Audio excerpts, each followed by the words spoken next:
El tità Crono era el fill d'Urà, déu del cel, i de Gea, deessa de la terra.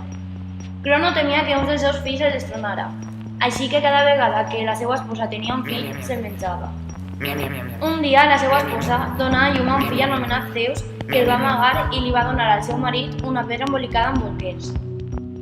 Quan Zeus es va fer major, li va donar un verí a Crono que va fer vomitar els germans de Zeus.